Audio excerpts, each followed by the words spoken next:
दोस्तों नमस्कार। केजरीवाल को अंतरिम जमानत सुप्रीम कोर्ट ने दे दी है, लेकिन अगर आप सुप्रीम कोर्ट के ऑर्डर को ध्यान से पढ़ें तो दो बातें बहुत क्लियर हो जाती हैं। पहला कि जिस आधार पे सुप्रीम कोर्ट ने केजरीवाल को इंटरिम बेल दी है, यानी कि अंतरिम जमानत दी है, और ये कहा है कि आप 2 जून को दोबारा सरेंडर करेंगे और जेल जाएंगे, मुझे लगता है उससे पहले ही केजरीवाल के वकील कोर्ट जाके इस बेल की डेट को एक्सटेंड कर लेंगे। और उसका क्या आधार है, उसकी चर्चा मैं आज आपके साथ करने वाला हूं। और दूसरी बात, जिन शर्तों के आधार पे सुप्रीम कोर्ट ने इंटरिम बेल दी है, अंतरिम जमानत जो दी है केजरीवाल की, क्या आज की दुनिया में उन शर्तों का कोई मतलब है, कोई आधार बनता है? मुझे नहीं लगता। इन शर्तों के कारण केजरीवाल को कोई भी परेशानी नहीं आने वाली है। वो शर्तें क्या हैं और कैसे उसकी व्याख्या होगी, उसकी चर्चा मैं आपके साथ आज करने वाला हूं। इसीलिए इस वीडियो को आप अपने ग्रुप में शेयर कर सकते हैं, ताकि हम इस जजमेंट को थोड़ा डिटेल में समझें और देखें कि किस तरह से इस अंतरिम जमानत जो मिली है केजरीवाल को, इससे केजरीवाल की जितनी भी मुश्किलें हैं शायद कम हो जाएंगी। अब पूरा का पूरा खेल दोबारा ईडी के पाले में जाता है। अब सवाल इस बात का है कि क्या 2 तारीख से पहले ईडी चार्जशीट फाइल करती है, कुछ गंभीर आरोप जो अक्सर वो कहते रहे हैं उनके एविडेंस के साथ कोर्ट जाएगी और केजरीवाल की जो जमानत 2 तारीख तक है वो आगे ना बढ़े, इसको सुनिश्चित करेगी। तो अब वापस जो गेंद है वो ईडी के पाले में चली गई है। लेकिन जिन 2 मुद्दों पे आज हम चर्चा करने वाले हैं, एक एक करके हम उनकी बात करते हैं। सबसे पहले हम बात करेंगे कि जो इंटरिम बेल की टर्म्स एंड कंडीशंस हैं, इंटरिम बेल क्यों दी जाती है। अगर हम उन बातों को ध्यान से समझें तो लगता है कि 2 जून के बाद भी केजरीवाल जमानत पे बाहर ही रहेंगे। सुप्रीम कोर्ट ने जो इंटरिम बेल की परिभाषा ली है, वो सुप्रीम कोर्ट के द्वारा एक कॉन्स्टिट्यूशनल बेंच ने जो जजमेंट दिए थे उसके आधार पे उन्होंने इसकी व्याख्या करी है। और उसमें साफ कहा गया है कि the expression interim bell is not defined in the code, ना सीआरपीसी में है ना पीएमएलए एक्ट में है। और ये जो इंटरिम बेल का प्रावधान है, ये तो पीएमएलए के कानून आने से बहुत पहले कॉन्स्टिट्यूशनल बेंच ने डिफाइन किया था। और उसमें इस बात को ये कहा गया था कि ये जो कानूनी व्यवस्था है, ये एक नया इंटरवेंशन है, नया इनोवेशन है कानून की परिभाषा में, जिसको आप अंतरिम जमानत कह रहे हैं, क्योंकि ये कानून के अंदर कहीं डिटेल में समझाया नहीं गया है। The term interim bail suspension of sentence, इसका मतलब जो सजा है उसको सस्पेंड किया जाए, have been used and accepted as part of legal vocabulary, ये बाकायदा कानूनी व्यवस्था में इसको एक्सेप्ट किया गया है, एंड वेल नोन एक्सप्रेशन। और इसको अक्सर कानून की परिभाषा में, कानून के बोलचाल में, आर्ग्यूमेंट्स में, बहस में इस शब्द का इस्तेमाल अक्सर हुआ है। The said term are used in contradistinction and to distinguish release on regular bail. ये जो रेगुलर बेल है वो नहीं है, ये उससे अलग है, इसीलिए इसको इंटरिम बेल कहा जाता है। और ये कब दी जाती है, ये बात भी जो कॉन्स्टिट्यूशनल बेंच है उसने एक्सप्लेन कर दी थी। The said term are used in contradistinction and to distinguish release on regular bail during pendency of trial and appeal till final adjudication. जब ट्रायल चल रही है, पेंडेंसी है, अभी ट्रायल पूरी तरह से कंप्लीट नहीं हुई है, फाइनल जजमेंट नहीं आया है, तो इंटरिम पीरियड में जो भी व्यक्ति है आप उसको जेल में रखेंगे या उसको इंटरिम बेल दे के बाहर छोड़ देंगे, और जब जजमेंट आएगा अगर जरूरत पड़ेगी तो उस व्यक्ति को दोबारा गिरफ्तार किया जाएगा। ये इस पूरी इंटरिम बेल प्रोविजन का मतलब था। अब इसको आप केजरीवाल के केस से मिला के देखिए।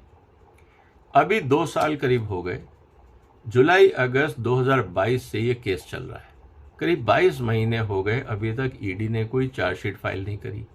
अभी ट्रायल होना बाकी है, आर्ग्यूमेंट्स बाकी हैं, क्रॉस एग्जामिनेशन बाकी हैं।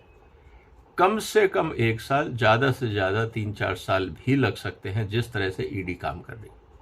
तो क्या पूरी स्थिति में केजरीवाल को आप जेल में रखेंगे? ये मुद्दा सुप्रीम कोर्ट के सामने जाएगा, उनके वकील उठाएंगे। निश्चित रूप से सुप्रीम कोर्ट ये कहेगा कि देखिए केजरीवाल कहीं भाग नहीं रहा, वो सीरियल ऑफेंडर नहीं है, सिटिंग चीफ मिनिस्टर है, तो आप घबरा क्यों रहे हैं? कहीं वो जाने वाला नहीं है, आप अपनी कार्रवाई करिए।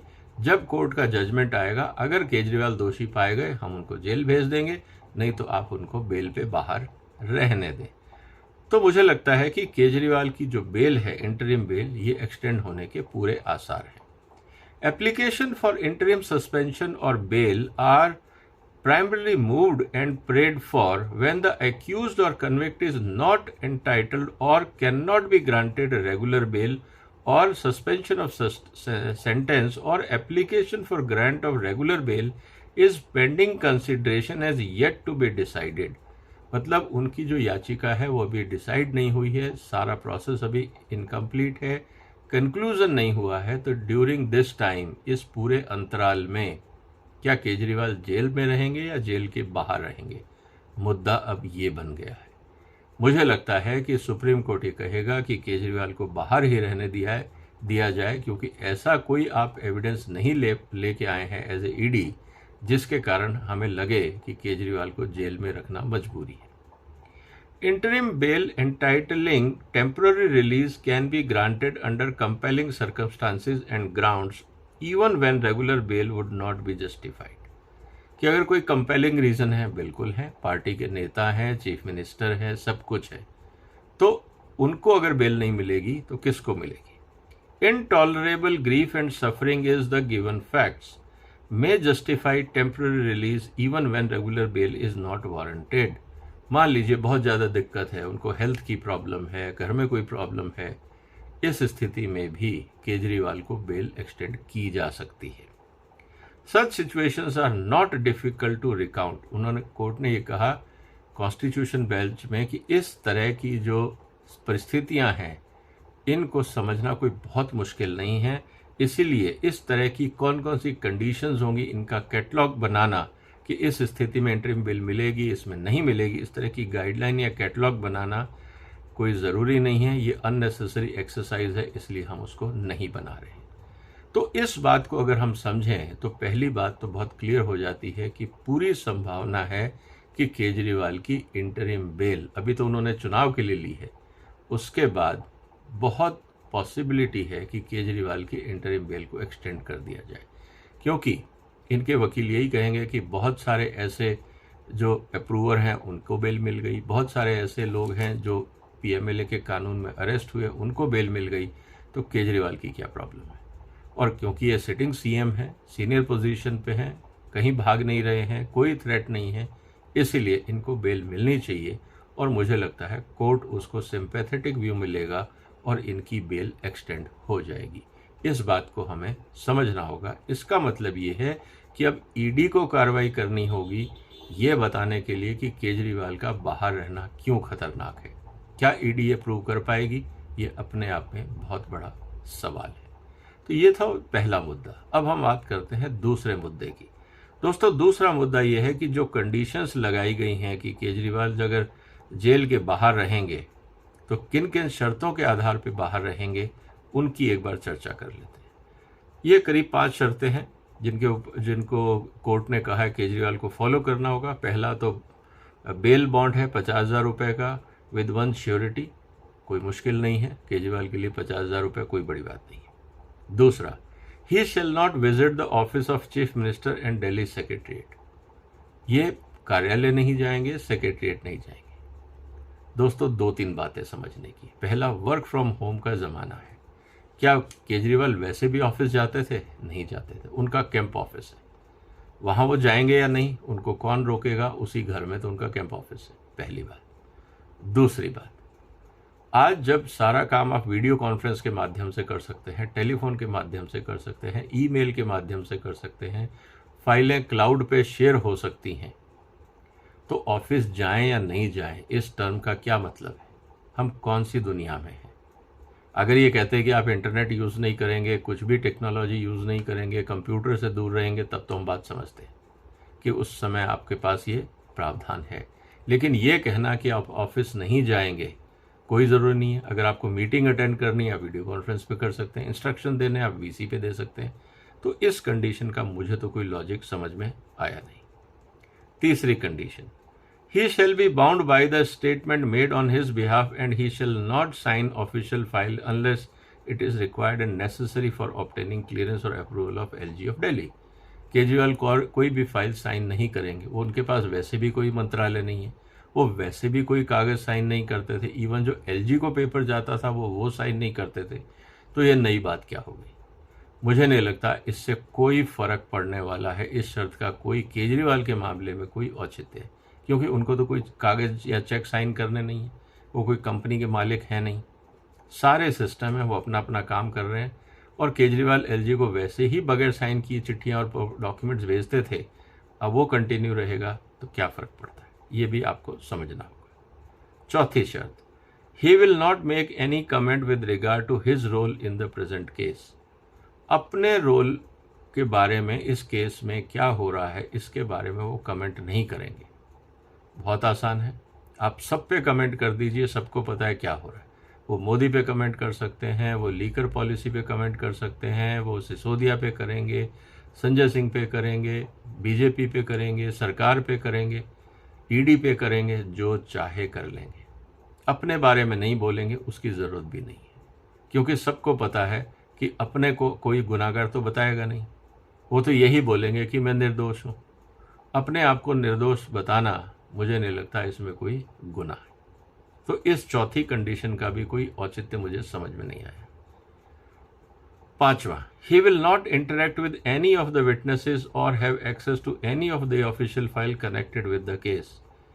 Any of the official file connected with the case, मान लीजिए अगर केजरीवाल ने वो कर भी लिया, उन्होंने सारी फाइलें ऑफिस को कही कि आप इसकी सॉफ्ट कॉपी अपलोड कर दो, और वो उसको अपने एप्पल ड्राइव पे या गूगल ड्राइव पे देख लेते हैं, क्लाउड पे देख लेते हैं और देख के डिलीट कर देते हैं, क्या प्रूफ है? और अगर मान लीजिए वो फाइल उनके पास है भी और उन्होंने उसको पासवर्ड से लॉक कर दिया, ईडी तो वैसे भी नहीं खोल पाएगी। तो पहली बात तो इसका कोई औचित्य नहीं है। दूसरा, he will not meet any of the witnesses. अब उनके आसपास जितने लोग हैं, चाहे उनके मंत्री हैं, कार्यकर्ता हैं, ड्राइवर हैं, जो भी सपोर्ट स्टाफ है, वो कहीं ना कहीं तो विटनेस होंगे। अब वो विटनेस से इंटरेक्ट नहीं करेंगे तो क्या वो अपने स्टाफ से भी इंटरेक्ट नहीं करेंगे, अपने ड्राइवर से भी इंटरेक्ट नहीं करेंगे, अपने मंत्रियों से, अपने पार्टी वर्कर से, किसी से इंटरेक्ट नहीं करेंगे? हाँ, वो ऑफिशियल कैपेसिटी में इंटरेक्ट नहीं कर रहे हैं, लेकिन अपने मंत्रियों को, जो उसके पूरे घटनाक्रम में सम्मिलित रहे होंगे, कैबिनेट मिनिस्टर्स होंगे, उन सब को जब वो इंटरेक्शन कर रहे हैं, उस स्थिति में क्या होगा? दूसरी बात, वो ऑफिस नहीं जाएंगे, लेकिन ऑफिस के मंत्री तो उनसे आके मिल सकते हैं, और मंत्रियों के पास दोनों चार्ज है, ऑफिस का भी काम है और पार्टी का भी काम है। पार्टी पे तो कोई रिस्ट्रिक्शन नहीं है। तो मंत्री के हैसियत से आएंगे तो आप क्या उनको कह सकते हैं कि वो ऑफिस की बात ना करें? तो मुझे लगता है पांचवी कंडीशन का भी कोई औचित्य और आधार नहीं समझ में आता। इसका मतलब ये है कि केजरीवाल की जो इंटरिम बेल है वो एक्सटेंड हो जाएगी। इन टर्म्स एंड कंडीशंस का कोई मतलब नहीं है। Technically Kejriwal will have full bail with no string attached. उनके लिए कोई मुश्किल नहीं आने वाली है। अब देखना है कि आने वाले दिनों में ईडी क्या करती है और सुप्रीम कोर्ट क्या करती है। मेरा असेसमेंट मैंने आपको बता दिया कि केजरीवाल अब ऑलमोस्ट फ्री बर्ड है। सिर्फ एक लीगल प्रोविज़न रहेगी कि ये इंटरिम बेल पे बाहर है। हिंदुस्तान में इस बात से कोई फ़र्क नहीं पड़ता, क्योंकि बहुत सारे नेता बेल पे बाहर हैं, आराम से ज़िंदगी जी रहे हैं, दुनिया घूम रहे हैं, कोई उनको रोकने वाला नहीं है। तो बेल हो या इंटरिम बेल हो, कोई फ़र्क नहीं पड़ता। भारत की न्याय व्यवस्था करप्शन के खिलाफ बहुत सॉफ्ट है। जब तक कंपेलिंग केस नहीं हो तब तक वो सज़ा नहीं देते। इसीलिए भारत में जो भ्रष्टाचारी हैं उनको कोई डर नहीं है। ये हमारी न्याय व्यवस्था है जिसका पूरा फ़ायदा हर भ्रष्टाचारी उठाता है। अब देखना है कि केजरीवाल के केस में क्या होने वाला है। आपको क्या लगता है दोस्तों, क्या केजरीवाल की जो इंटरिम बेल है वो एक्सटेंड होगी या नहीं? आप अपना असेसमेंट कमेंट बॉक्स में लिखिए और इस वीडियो को शेयर करिए, इस चैनल को सब्सक्राइब करिए। फिर मुलाकात होगी एक और महत्वपूर्ण मुद्दे के साथ। तब तक वंदे मातरम।